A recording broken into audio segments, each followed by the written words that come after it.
ask some questions. What do we do about this? Okay, chapter 7 was, the subject was marriage, divorce, remarriage. Chapter 8, it's about eating things offered unto idols. He continues with that thought, goes into chapter 9 about the ministry. The entire chapter is about the ministry. And then chapter 10, he throws in some Old Testament history and a few other things, but then he kind of gets back down into the conscience of verse 29, which he had in chapter 8.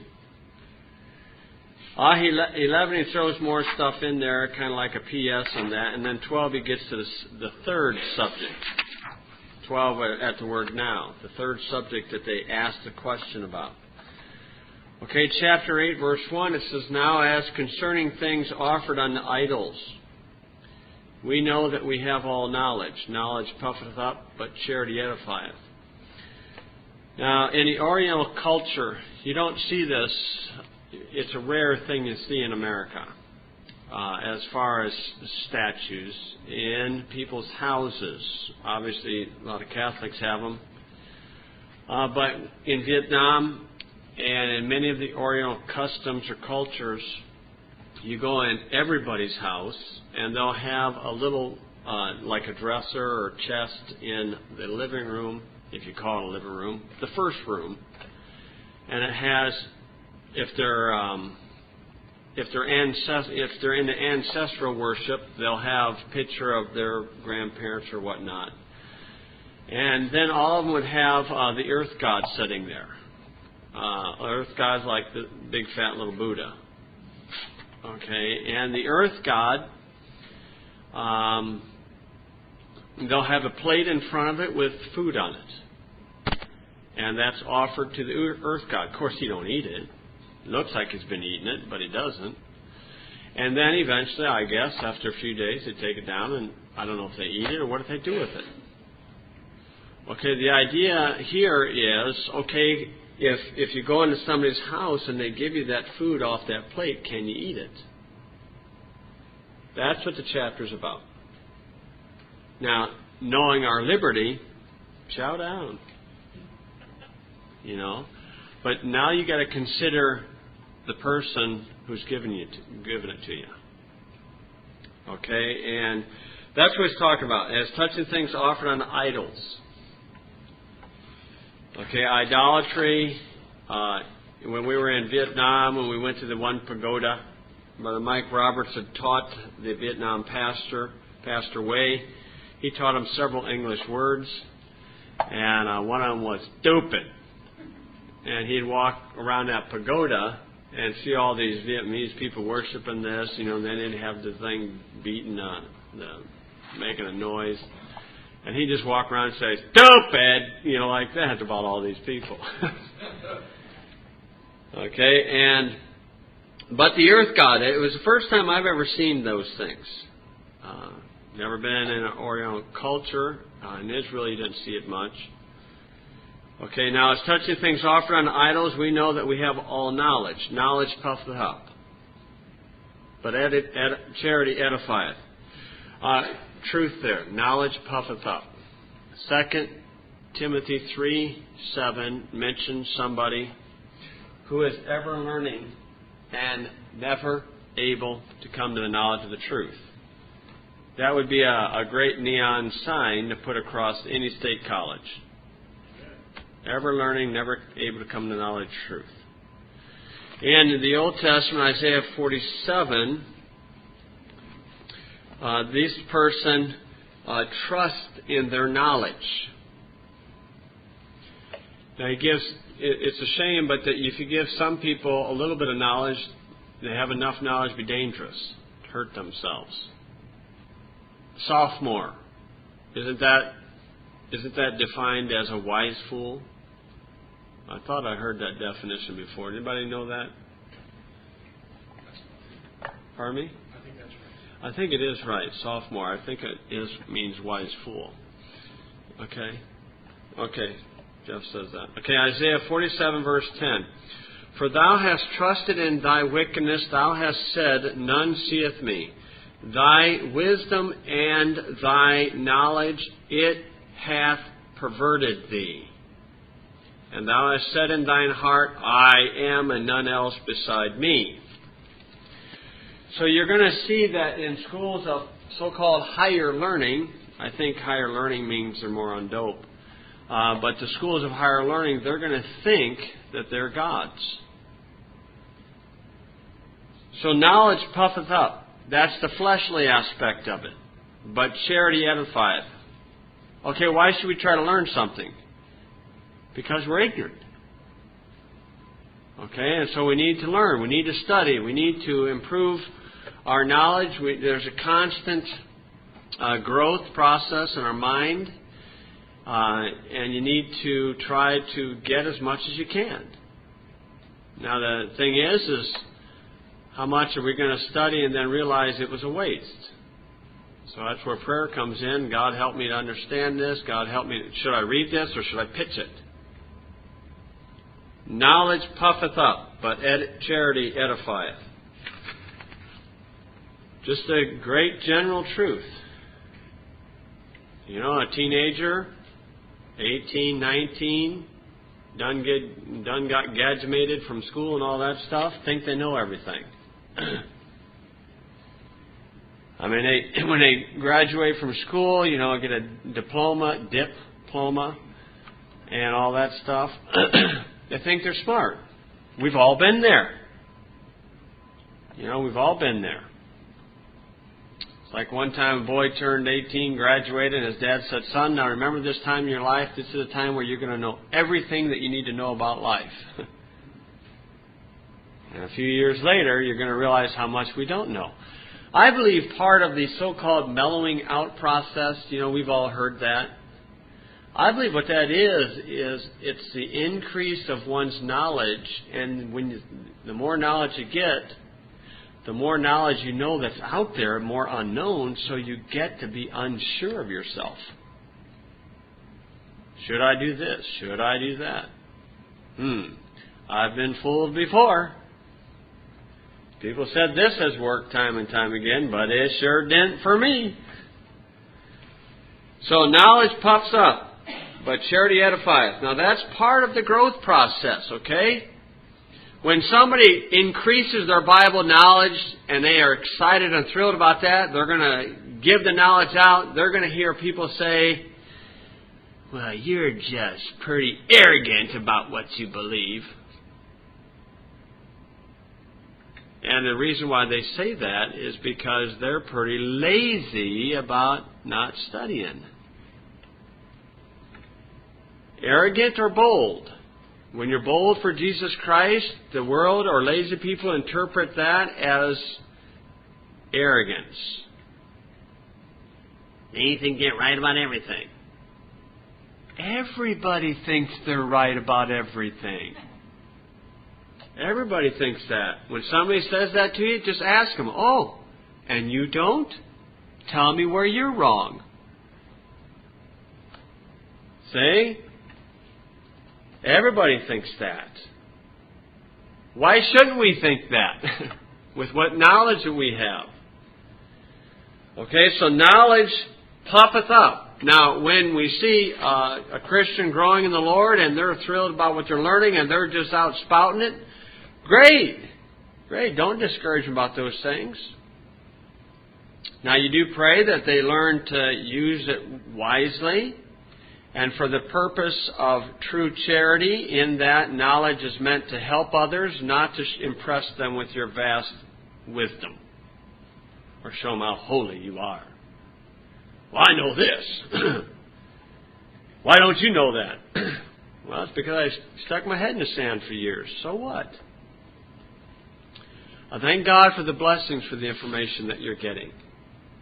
I thank God that I came across Ruckman's materials years ago, and I don't care what the guys say about Ruckman. I learned the book through that man. And in the process of going through that path of learning a book through him, I heard all the stuff slandered about him and everything, and I understand that he's caustic, as they say. And there's only one Pete Ruckman.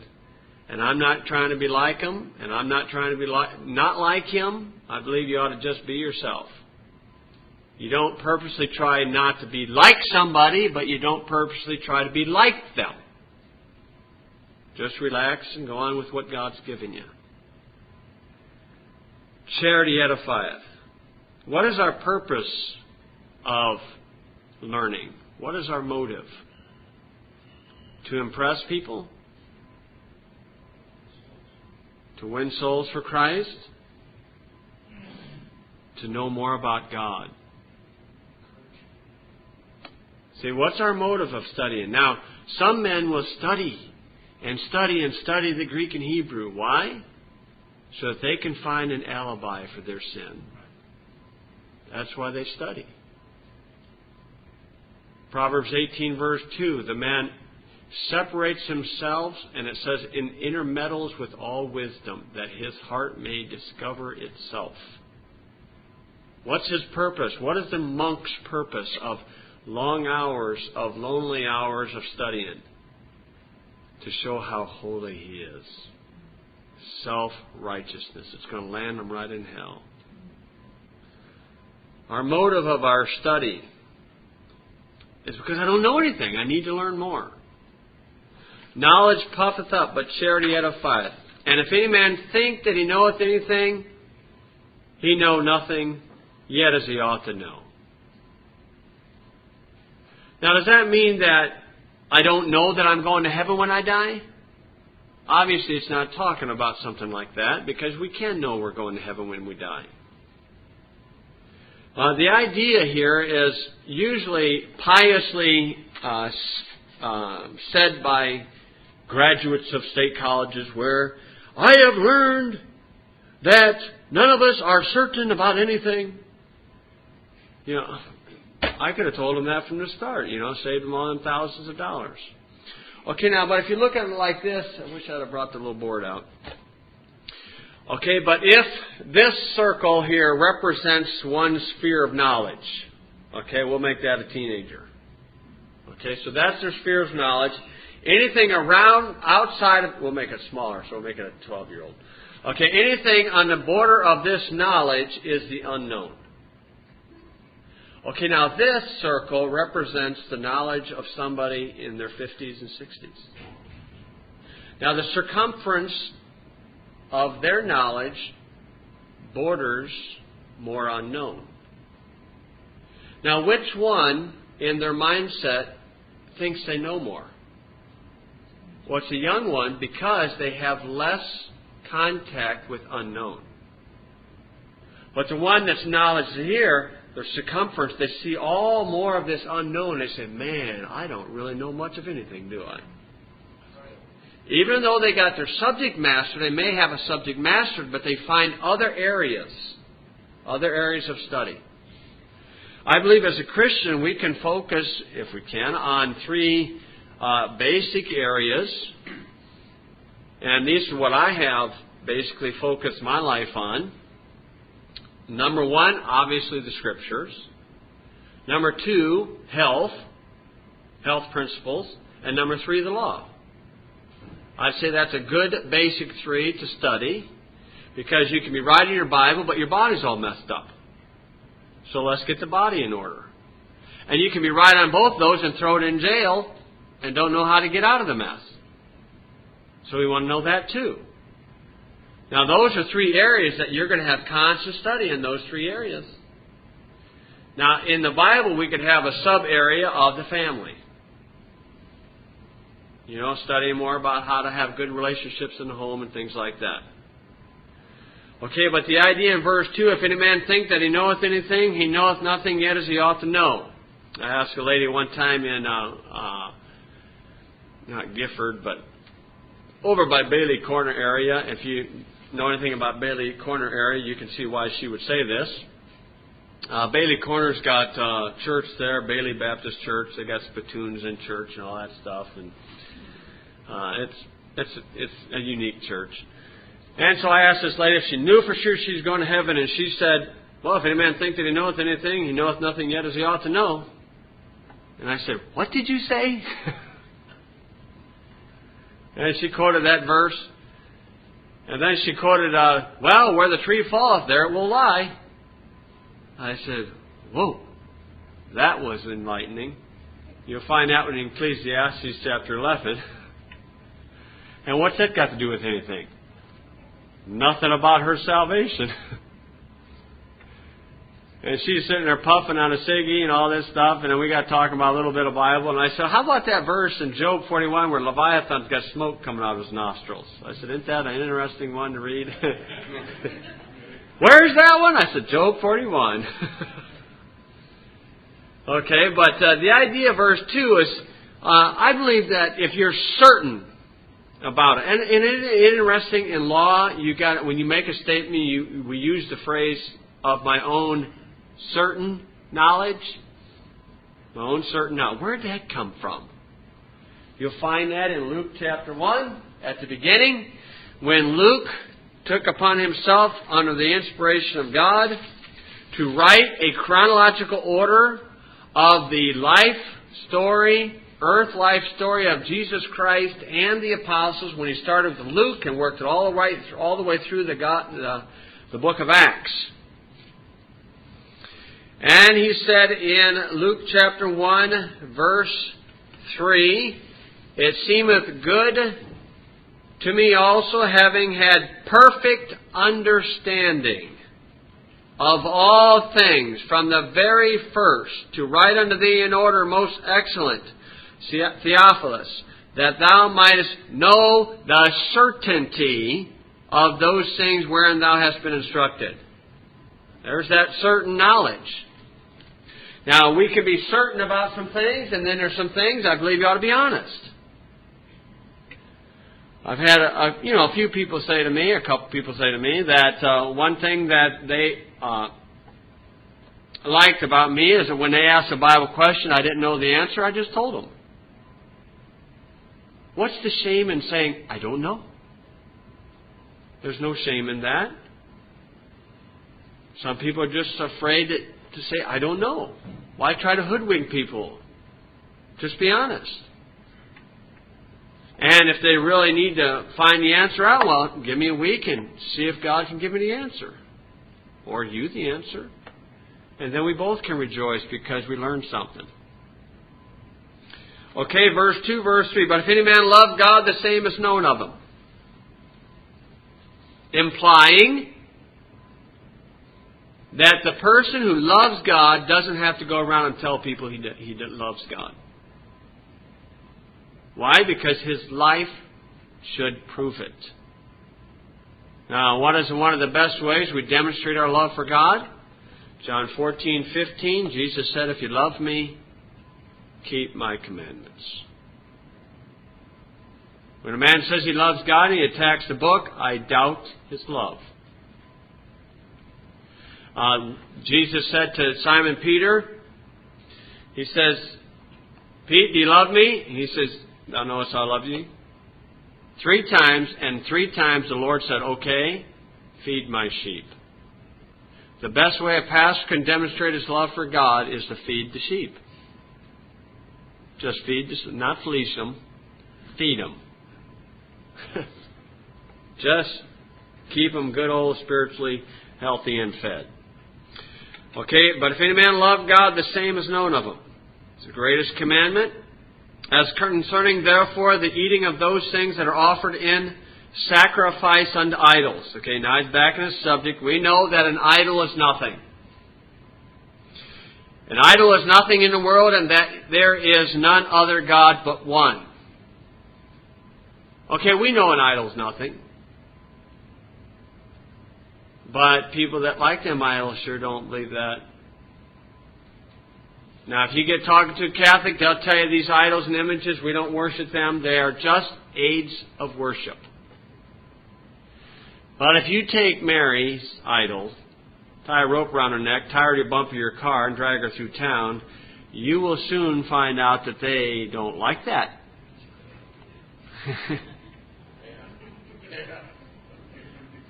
Or put a little mustache on her or whatnot. And I'm not encouraging anybody.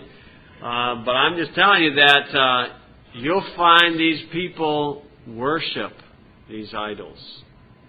Now, how can you tell if something's an idol? Kick it and watch the reaction. I'll tell you an idol for fundamental Baptist. John R. Rice. John R. Rice, the original editor of The Sword of the Lord, good man. Had some good books on the family, had some good gospel messages. A Bible student he was not. A Bible believer he was not. And if you make those two statements, what I just said, in most fundamental Baptist churches, you will be branded a heretic. I've had people leave. A couple folks left church I pastor because I pointed out what John R. Rice actually wrote and said about the book. That's idolatry. Was John R. Rice a good man? Yes. Did he lie? Did he have an old nature? Yes. See, just like anybody does. But when people exalt these men highly, they may not be putting little statues. Well, some of them are putting statues up now. I don't know if they're going to worship them. But being an alumni from Hiles Anderson, I got the little advertisement thing. We try to build a statue for Jack Hiles. And I wrote him back. I said, I'd be glad to donate if you can promise me that my brick will be the one that they kneel on when they pray to the statue. I didn't get any information back, so I guess I couldn't guarantee that. But kind of goofy. An idol is nothing. An idol is nothing, but there are times when a devil can take residence in an idol. And the devil can, or a devil, or devils can be transported as you take these idols and can affect your entire house. That's why if you go to other countries, I wouldn't buy a Buddha statue and bring it home. I wouldn't buy a pyramid thing and bring it home. I wouldn't buy any of those things and bring them home. Now, I'm not saying a devil or spirit is attached to all of them, but a devil or spirit can be attached to them, as a devil is attached to the rosary beads, which is an incantation of hypnotic trance to get people to pray the rosary. And so a person has to be cautious about these things. Get the devil off the thing. Send it back to where it came from. Okay, so an idol is nothing. Verse 4. That's pretty clear, isn't it? It's nothing. Now, that's our liberty. We know that. We know that. If I'm trying to win a Catholic to Christ, I'm not going to make fun of the Mary statue in front of them. I'm not going to point these things out. I want to try to win their soul to God. Why? Because their conscience is weak, down in verse 7. Verse 5, and though there be that are called gods, whether in heaven or on earth, as there be gods many and lords many. Gods many. But to us there is but one God, the Father of whom are all things, and we in Him, and one Lord Jesus Christ, for whom are all things, and we by Him. But notice in the parentheses, there are many gods, and there are many lords. But the Lord Jesus Christ is the Lord of lords, and God is the God of gods. Ephesians 4, verse 4 says there's one Lord, but this says there's many lords. Obviously, we know it'd be one real Lord, many lesser or fake lords. Just as there's one real baptism and 7 baptisms, there's one real faith and there's many counterfeit faiths. But that's an interesting verse, verse 5. There are many gods, little g, God or the gods of this world, the God of this world, 1 Corinthians 4:4 or 2 Corinthians 4:4, reference to Satan. And lords many. But the one true Lord is the Lord Jesus Christ. Verse 7, howbeit there is not in every man that knowledge. Okay, what knowledge? The knowledge that an idol is nothing. There's not many.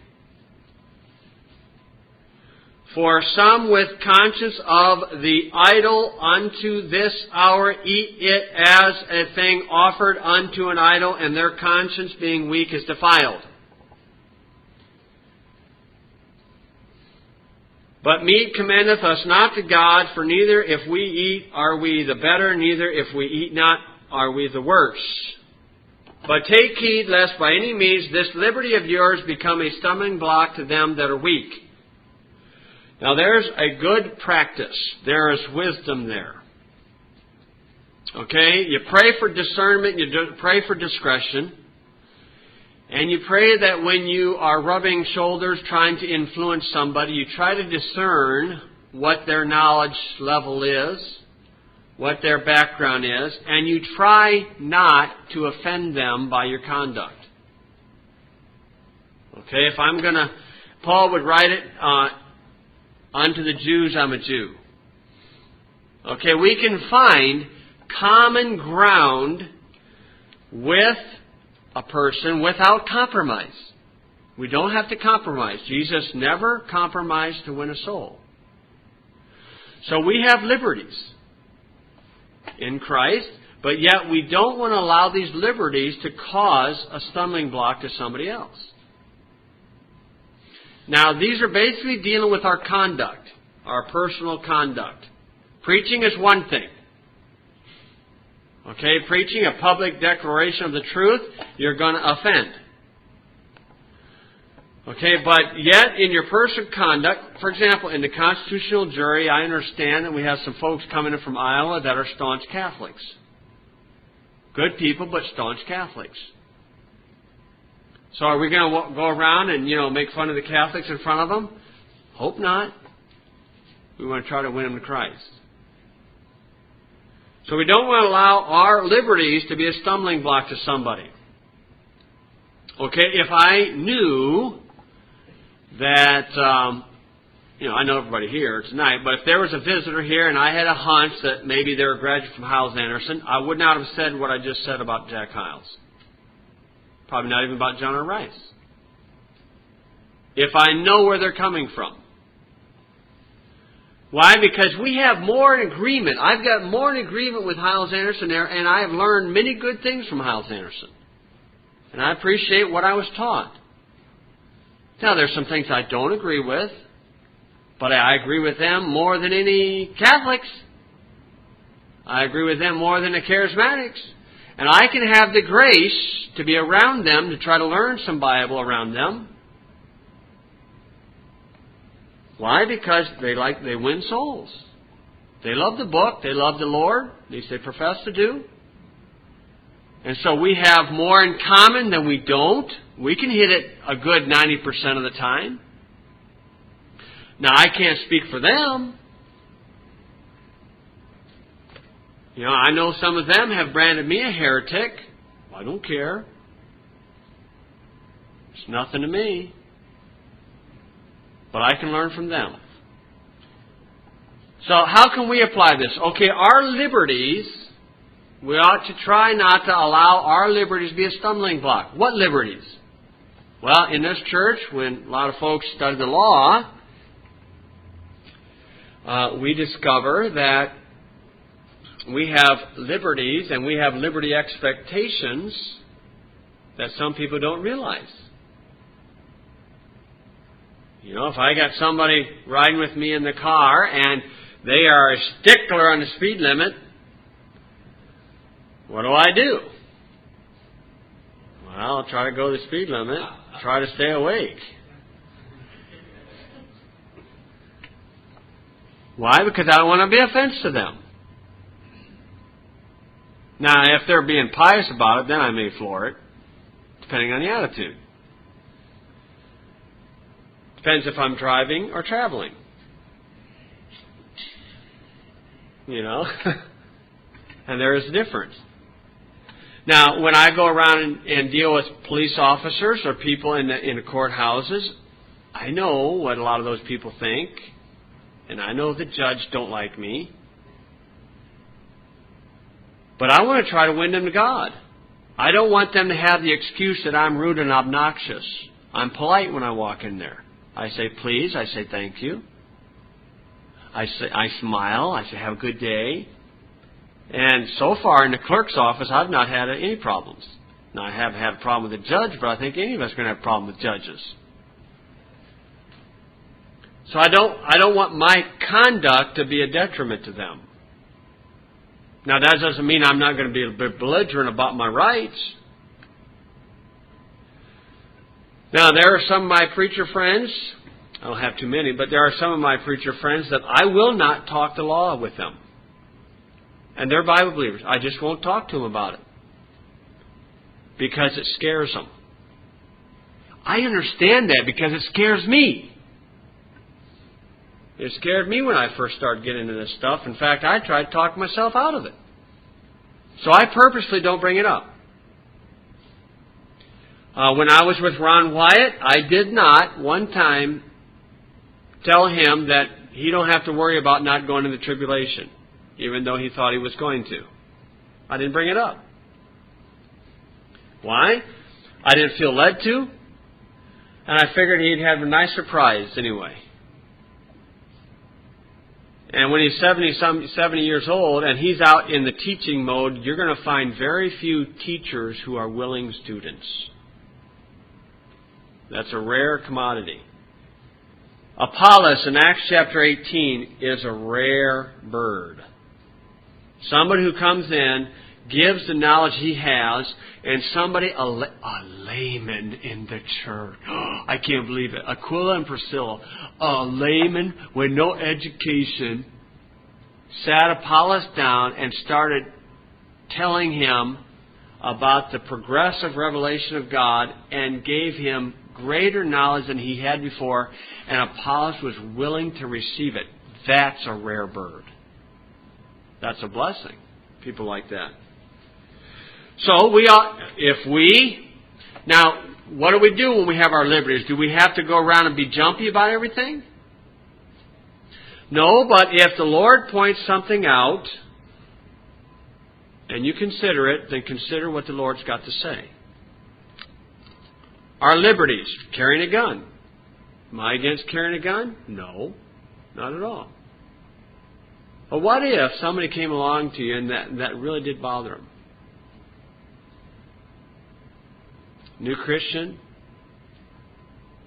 What if? Well, we gently we want to lead them and show them what the law says. Show them why we do it. And if they still don't understand, well, consider not wearing it for a while. Why? Because the soul is more important. Especially if they're lost. Now, if they're being a smart aleck, forget it. And I'm not saying don't wear them. I'm not saying anything like that. I'm just saying just be sensitive and tender to the leading of the Lord. As a Christian, we ought to have a tender heart towards God, but a tough hide towards people. But yet we got to realize at times where one of the fruits of the Spirit is gentleness. Bible believers don't really like to talk about that. And if I didn't like to talk about it about 5 years ago, I guess I'm mellowing out. And I don't mind talking about it. Because we're supposed to. Does that mean we'll win more souls if we're gentle? Maybe so, maybe not. Who knows? It's just what the Lord wants us to do. One of the things that impressed me about Gene was his confidence, totally relaxed. Didn't push what he believed down on anybody. But yet when they crossed his rights, he just politely let them know. And that's one thing that convinced me more about him than anything, just by watching him. It's a real blessing. Okay, so verse 7, howbeit there is not in every man that knowledge. Now, obviously we know that, especially in regards to the law. Okay, on the Bible issue also. On the Bible issue, somebody got an NIV. Somebody who has a little knowledge puffeth up. Would love to take that King James and whack them upside the head with it. But charity edifieth. And so what you got to try to learn to do, you try to learn, okay, is this person a tape recorder? Or are they actually making the tape? Meaning, do they believe what they're saying, trying to get other people to believe what they're saying, or they are just parroting what somebody else said to them? Are they a thermostat or a thermometer? Where a thermometer just, records the temperature, where a thermostat controls the temperature. Now, if they're a thermostat, and you see their arrogance and their hypocrisy, let them have it. John chapter 3, just like Jesus did with Nicodemus. Take that double-bladed sword and just hack them to pieces and enjoy it and smile through the whole process. But if they're a tape recorder, just point out very gently some questions. Ask them some questions that they'd have to answer to get them to think. Now you'll see these questioning process in chapter 9 when Paul starts running through it. Verse 9 he says, "But take heed lest by any means this liberty of yours become a stumbling block to them that are weak.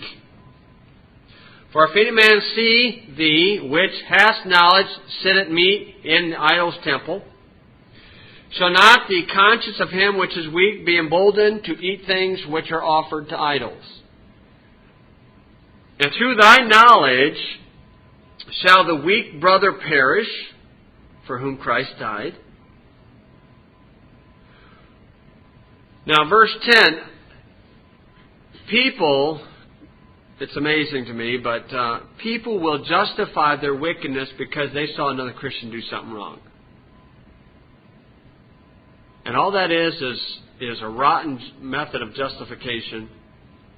And I've seen where, let's say, a pastor or a leader in the church, falls out, does something really wicked, really brings a bad testimony and reproach and everything, and then people quit coming to church because of it.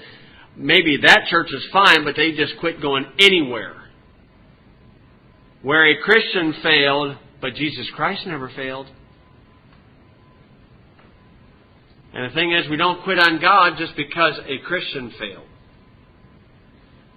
Verse 12, "But when ye sin so against the brethren, and wound their weak conscience, ye sin against Christ. Wherefore, if meat make my brother to offend, I will eat no flesh while the world standeth, lest I make my brother to offend."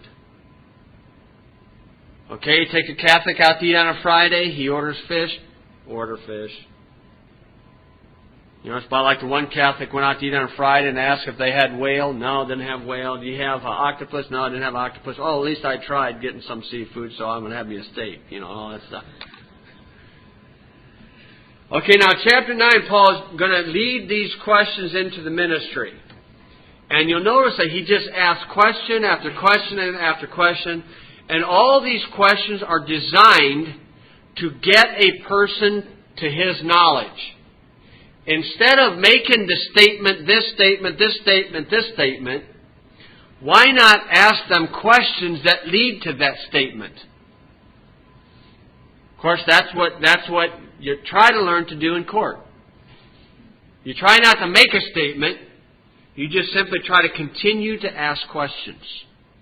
So Paul said, "Am I not an apostle?" The implied answer, yes.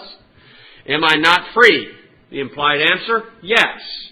Acts 22, verse 24 to 30, Paul said, "I am freeborn." Acts 22, I think it's verse 28. 25 to 29 is the section. I'm freeborn.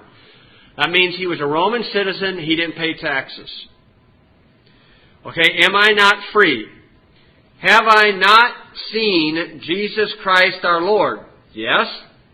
Implied answer is yes, he did that. He saw him in Acts 9. Are not ye my work in the Lord? That's the people of Corinth. Yes. The answer to that, yes again. That began in Acts 18. Okay, then he says, notice his questions are designed to get a truth across. He says, if I be not an apostle unto others, yet doubtless I am to you, for the seal of mine apostleship are ye in the Lord. Mine answer to them that do examine me is this. So he had some smart alecks there. Typical. Verse 4, have we not power to eat and to drink? Yes. Have we not power to lead about a sister, a wife, as well as other apostles, and as the brethren of the Lord and Cephas? Yes, we have that power. Or I only and a Barnabas, have not we power to forbear working? Okay, the idea of working there is the idea of, a so-called secular work. Well, yeah, he has the power to forbear working. If he didn't want to make the tent making thing, he didn't have to. And then he says, well, who goeth a warfare any time at his own charges? Nobody. Who planted the vineyard and eateth not the fruit thereof? Well, they all do. Or who feedeth a flock and eateth not of the milk of the flock? You see, his questions is bringing it right to the flock of Christ. Say I these things as a man? Or saith not the law the same also? Now he's getting his authority, backing him up, the Bible. For it is written in the law of Moses, thou shalt not muzzle the mouth of the ox that treadeth out the corn. Doth God take care for oxen? Okay, that reference, Deuteronomy chapter 25. Let's see, there's an italicized word in there somewhere. Okay, 1 Corinthians 9:9. Thou shalt not muzzle the mouth of the ox that treadeth out the corn. If you compare that with Deuteronomy 25:4, you'll see back there was an italicized word, and that word is not italicized in the New Testament. The two words, the corn. Deuteronomy 25, verse 4. Okay, so if you've ever talked to some of these scholars, they tell you that the italicized words were not in the original manuscripts. The King James translators added them. Therefore, they shouldn't be in there. Okay, well, if the King James translators in Deuteronomy 25:4, the manuscripts that they had did not have the corn. They added that in there. Well, okay, what are we going to do with that? They all stay or they all go? Well, here it is in the New Testament, the corn, not italicized. There are 5 cases like that. In the Old Testament, italicized, New Testament, not italicized. 5 that I know of. Okay, knowing the Lord, there's probably 7, but I only found 5. Okay, so that shows us the italicized words stay. Doth God take care for oxen? Now, oxen is a picture of the pastor. Okay, an oxen. The plowing. Okay, the plowing. Verse 10.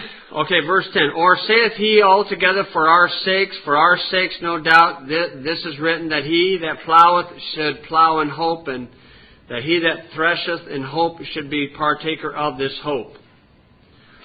Okay, in verse 10 you have plowing and threshing. The plowing prepares the ground or the heart for the seed. We can use that as a picture of justification. But the threshing purifies the seed from the chaff. That would be sanctification. Okay, now as far as the oxen goes, oxen picture a pastor. In the Old Testament, when they had a yoke of ox, they could not put one ox with an ass. An ass, and isn't this funny in the Bible, pictures a false prophet. So an oxen doesn't go to the ministerial association, because that's what they are. They are false prophets. So we're not to go with that. Okay, now an oxen What they do is they plow better in pairs, and when oxen come to real tough, hard ground, they will drop on their knees and try to plow through it. And that's some pretty good illustrations for God's work. Okay, so an oxen pictures a preacher, a faithful prophet of God. Okay, now verse 11. If we have sown unto you spiritual things, is it a great thing if we shall reap unto you carnal things? If others be partakers of this power over you, are not we rather? Nevertheless, we have not used this power, but suffer all things, lest we should hinder the gospel of Christ. Do you not know that they which minister about holy things live of the things of the temple? Old Testament. And they which wait at the altar are partakers with the altar? Old Testament. Even so hath the Lord ordained that they should preach the gospel, should live of the gospel. Okay, I heard the tape kick right back there. Okay, we'll stop 13. The idea is pretty clear, which I don't say a whole lot about, but it's pretty clear what's being taught there. We'll come back, maybe hit a little bit more next time. Any questions or comments? Brother Bill? If we saw somebody dragging around a cross, I think we'd be offended and upset by it. But with the difference in your illustration is we look at it as a symbol as opposed to an item representing something else. Would that be fair? I would think, yeah.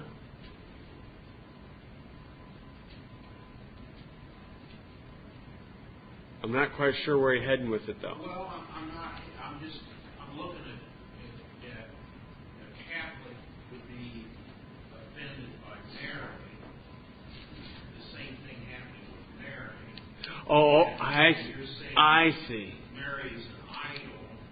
We'd all be offended, I think, if we saw somebody go along the street dragging a cross along. Oh, I see where you're Cross heading. is an idol. Okay. It's a symbol of Christ. Okay. So there's a difference in the thought process there. I guess my question is that fair to make that distinction? Well, if I saw somebody dragging a cross around, it wouldn't bother me at all. Burning the King James Bible would bother me. Because the cross, we're not interested in the cross. We're interested in the Christ who came off. If they were burning their King James Bible, Yeah, I'd let them too. That's their freedom to burn it. Yeah, it's their funeral, not mine. they tried to burn mine up. Yeah, if they burned mine, that'd be something.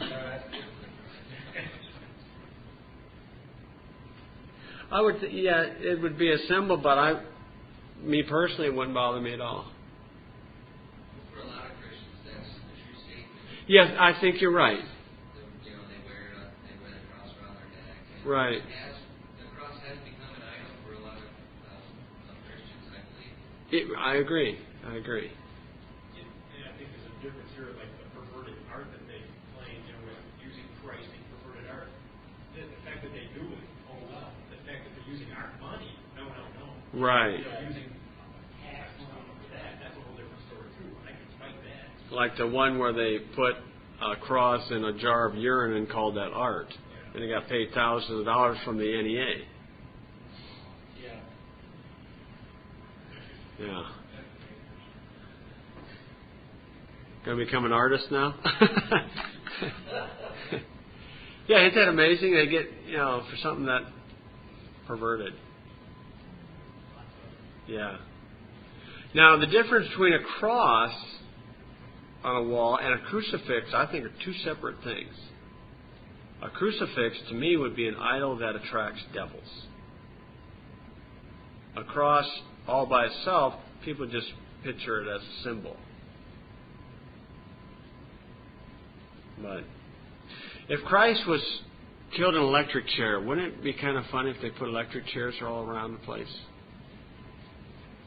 But, yeah, around the neck. Yeah. Yeah, if they were to hung Christ by the neck, if they sit down and eat a meal, instead of going like this, they'd have to go like this. You know? You know? But it's neither here nor there. You ain't call this, don't you? Just Catholic as stutters, yeah.